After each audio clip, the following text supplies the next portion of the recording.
nii ginnaaw 142e appel.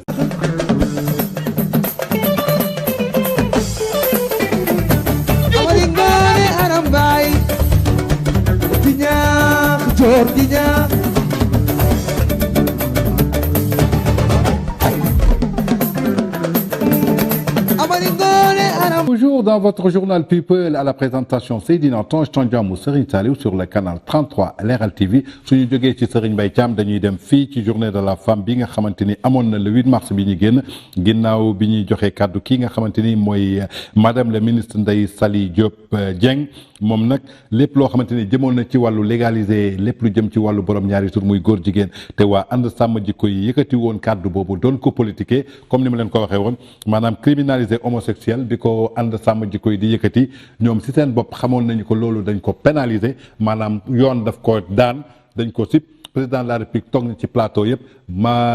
Macron bi mu ko waxee xamal na ne ko dëkk boo gis dafa am ay réalité am ay culture am ay moral ñun suñu dëkk ak loolu du fi mës a am ba fi Barack Obama ñëwee wax na ko fa bi fi premier ministre canadien bi ñëwee wax nañ ko mais ñoom nag ba ñu demee ba ci élection bi muy ay politiciens déguisés créé seen bu mouvement muy ànd sàmm jikko yi ginnaaw mooy ni ma leen ko waxoon amoon nañu ay passeport diplomatique ci anam yoo xamante ne jaarul woon yoon bi Macky Sall ñëwee nangu ko loolu métti leen ñi bëgg a xeex koy loolu jël askan bi jaxase leen ak état bi jaxasee état bi pour que ñu woo leen ci suuf jox leen ay passeport diplomatique ñenn ñi bëgg a nekk ay ministre conseiller chargé des affaires religieuses pour am ay mission ba noppi di jël xaalis bi dem tukki dem Arabie Saoudite di naan ñoom ñoo défendre diine ñoo défendre alxuraan ñoo défendre daara yi suñ leen fa joxee xaalis suñu takkee ko seen ay jabar jël seen ay appartement jël xale yu ndaw yi di leen fooye loolu yëpp bañ leen ko xañee ñoom nag nee nañu dañuy utiliser benn chantage bi nag du woon leen lu dul yëkkati affaire góor jigéen ci jamonoy élection pour jaxase askan bi ak ñii di état bi ginnaaw loolu nag kii di ministre Ndeye Saly Dieng indi na réplique bu saf-saf jox ko waa sàmm jikko yi muy la célébration de la journée internationale des droits de la femme à travers le monde ce mardi 8 mars a été l'occasion pour le ministre sénégalais de la femme et de la famille, du genre et de la protection de l'enfance d'apporter la réplique à ceux qui estiment que le Sénégal veut légaliser l'homosexualité par des subterfuges à travers des documents rédigés sur le genre par les services de son ministère. Le ministre Ndeye Saly Dieng Diop n'y a pas voulu le dos de la cuillère pour répondre aux membres du mouvement And Samm Jikko Yi qui accusent l'État de protéger les homosexuels. De l'avis de la ministre qui répondait aux questions des journalistes, les valeurs de notre pays doivent être préservées. ma tekki leen ko ci wolof nee na suñu valeur u réew dañ ko war a préserver ki naan nag nañu préserver valeur u Sénégal moralu Sénégal yaakaar naa ni dëkku l'islam la même suñu nekkee pays laïque muy musulman à 95% bu ñu doon nanguwuñu loolu muy catholique 5% bu ñu doon nanguwuñu loolu kon donc dañ ko war a préserver nee na il s'agit des valeurs d'intégrité, de loyauté, d'honnêteté intellectuelle. Les gens ont évoqué la stratégie qui se trouve dans notre ministère. C'est la stratégie nationale pour l'équité et l'égalité genre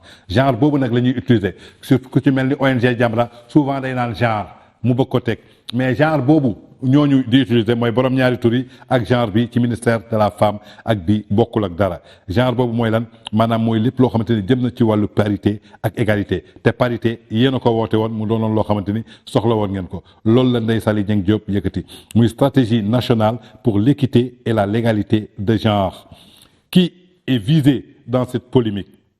And Samm Jikko Yi ñoo gën xam ne genre boobu nekk ministère ak ñoom genre ba ñuy wax joteewuñu laalewuñu mais lu ñuy wax rek toujours saay-saay day wut foo xamante ni fu muy porox ndolo rek pour jaxase askan bi ak nit ñi jàppale ni que daal loolu ñu leen doon gëmloo muy And Samm Jikko Yi ak képp koo xamante ni signé nga pétition boobu ànd ak And Samm Jikko Yi jàppal leen ni ko askan bi lay waxal dañ leen di nax ñoo leen gën a xam ne que la ñuy wax du dëgg du am Sénégal du fi ma am ndaxte pénalisé nañ ko depuis 1960 ku weddi nag ngeen laaj Ousmane Diallo muy jàngalekatu daara boobu ñu jàppoon foofu ca Juma Karak doon sëy ak benn xale bu am fukki at ak juróom benn di góor bañ ko jàppee yoon daf ko tëj ci kaso ba te pourtant ba ko yoon tëjee mënoon nañ jóg saluer loolu te ci biir jumaa la ko defee muy niti duy na donc Ndeye Saly Diop daal indi na leen réponse bu salé boobu xamal leen que li ngeen di def di politique du jàll yamul foofu. Il n'y a aucun mot qui fait partie de cette stratégie et qui suppose que l'on veut légaliser l'homosexuel au Sénégal. Il y a 300 pages dans ce document et aucun mot ne parle de ça. jàppale ni ko daal nee na document boobu ñuy wax am na 300 pages 300 pages su ngeen ko xaymaa muy ñetti téeméeri page amul benn mot waxu leen phrase de mot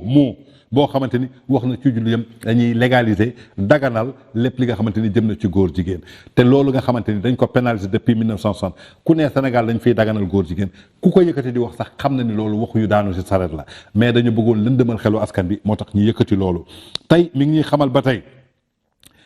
document dit que cette stratégie vise à faire du Sénégal un pays émergent en 2025, dans une société solidaire, avec un État de droit, sans discrimination, où les hommes et les femmes auront la chance de participer à son développement et de jouer un rôle fédéral de la croissance. Quiconque de me prouver le contraire.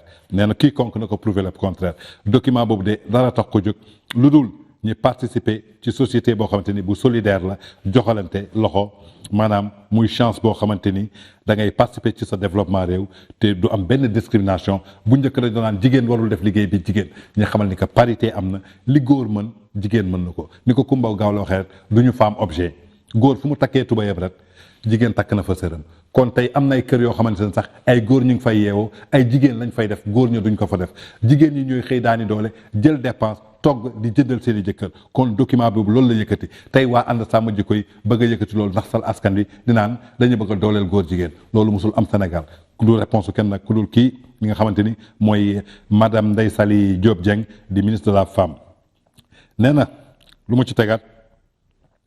nee na quiconque de me prouver le contraire mu persisté waat le ministre qui s'est prononcé en marge de la cérémonie dédiée aux femmes célébrée ce 8 mars à Dakar renseigne VIP People mi ngi xamal daal di participer képp koo xamante ni wax na ci ministère am boobu mu téye genre boobu ngeen di utiliser te góor jigéen yeeg lesbiennes yi utiliser moo boobu genre boobu ak bii du benn c'est éviter lépp luy discrimination kenn du na xasal jigéen fii lépp loo xamante ni góor mën na ko def pour réew bi développer jigéen mën na ci dugal loxoom lépp jëm ci solidarité croissance ak développement muy réplique bu salé bi nga xamante ni kii di madame Ndeye Saly Dieng Diop indil na ko waa ànd sàmm jikko yi ak ñëpp ñoo xamante ni làqatu nañ seen ginnaaw di naan dañuy supposé légaliser homosexuel fii ci Sénégal jàppale ni ko loolu du mës a am ay waxu nax saay la ànd sàmm jikko yi ak ñu ñu àndal ñëpp nañu jàpp ni seen loolu ñu yëkkatoon bëgg ko politiser askan bi yeewu nañu xam nañu yëfi politique kese la yëfi naafeq la yëfi njuuj njaaj la yëfi tappale la ku ci nekk bëggoon na ko di utiliser pour chantage ñu woo la jox la passeport diplomatique wala def la chargé de mission wala ministre conseiller religieux dara soo koy wut da nga koy wut ci lu lew ak lu légal ndaxte yàlla suñu borom moo ñu tiim moo wàccee alxuraanam muy l'islam amul ñaari l'islam amul ñetti l'islam benn l'islam am te l'islam boobu moom la ñuy pratiquer fii ci Sénégal Sénégal di pays laïque duñu pays islamique pays laïque lañu Mauritanie pays islamique la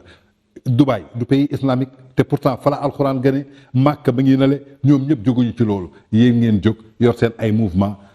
ngalawaay dimbale leen Sénégal ngeen fàttee alalu àdduna ngeen xool li jëmale Sénégal kanam ñu joxante loxo àndandoo ci liggéey Sénégal coow li dafa bëri ni ngeen amee coow def manifestation yàlla sàkk na ay nit yoo xamante ni am nañu ay plateau am nañu ay médias lépp lu ngeen wax te mu safaanoog dëgg ñu jàkkaarloog askan bi leeral leen ko lépp lu ngeen wax muy dëgg te jëriñ askan bi ñu ànd ceeg yéen dooleel leen ko ba askan bi jot ci.